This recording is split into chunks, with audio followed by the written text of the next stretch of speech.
Hey, what's up YouTube? This is No Budget Duelist bringing you my Inzektor deck profile for, what is this, June 2012?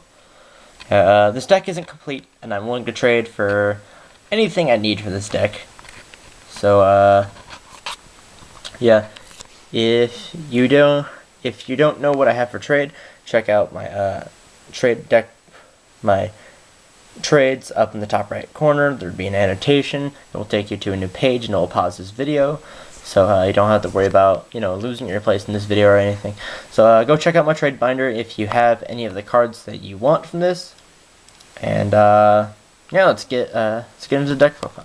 So we've got 3 Hornet, 3 Dragonfly, 3 Centipede, 2 Mantis, 2 Cricket, 2 Ladybug, 3 Veiler, and then a Dark Armed, a Sand Gannet, and a Howling Insect. We're going to explain that later.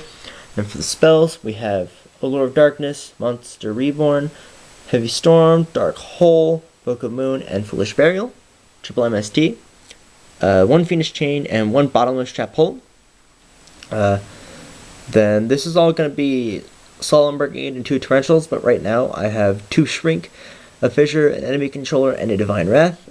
And these are going to be Inzektor Swords, but right now I have 2 Inzektor Axes and a Mirror Force. And then for the extra deck, 1 Exostag and 1 Adreus. So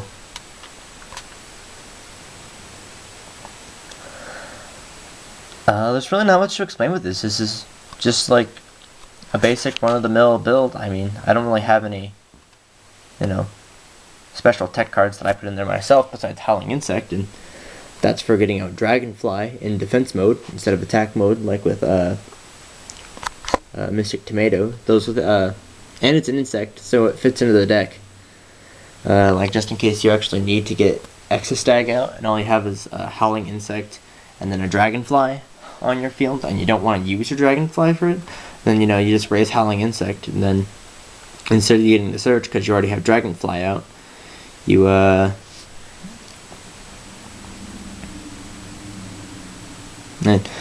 instead of wasting your search next turn because you have Dragonfly right now, now you get to keep it, and Howling Insect is useless when he's on the field, and your opponent doesn't attack him.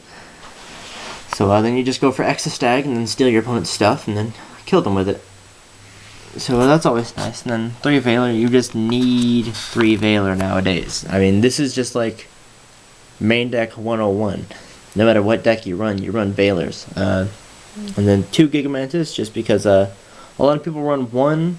I was thinking about running 3 before, but I only own 2, and 2 just seems to work out better than 3, because when I proxied with 3, it always got stuck in my hand. When I played on Dueling Network with 3, they always got stuck in my hand. Not really doing much. So yeah, and then 2 Gig Cricket. I think I may be taking out one of them, just because they're way more stuck in your hand than something else, and they have no effect when they're destroyed. So maybe I'll take it out for a Giga Weevil. That's another card you can use with Howling Insect, because then you instantly get a 2600 defense monster on the field. So that's hard to get over, especially if your opponent has like a Dino Rabbit deck, because anything over 24 basically beats them. So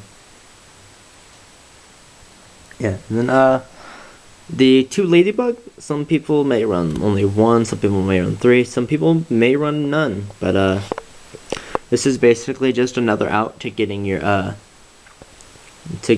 Dragonfly plays off. So on top of having the 3 Hornet and nothing else, then now you have 3 Hornet and 2 Ladybugs. So that means you have 5 monsters that detach themselves. Actually no, send themselves to the graveyard while being equipped. So yeah, it just adds more consistency to the deck, just like Howling Insect. And I own a Pot of Duality, and by a Pot of Duality, I mean I own 1 Pot of Duality. So I would put that in there, except that I'd rather have the Howling Insect, because that's a body on the field that I can put in defense that I don't feel bad about losing, because that's what it's there for.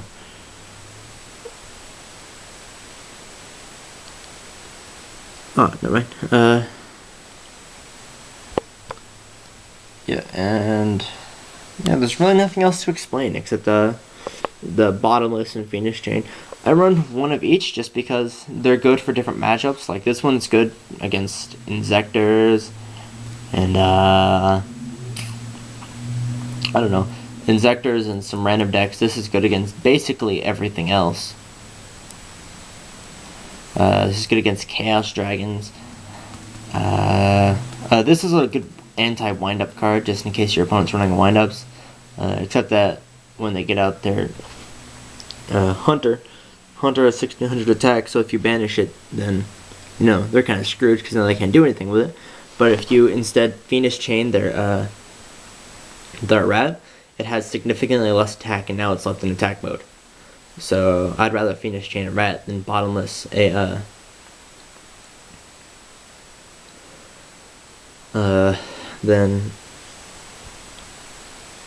I'd rather Fiendish Chain the rat than Bottomless a Hunter.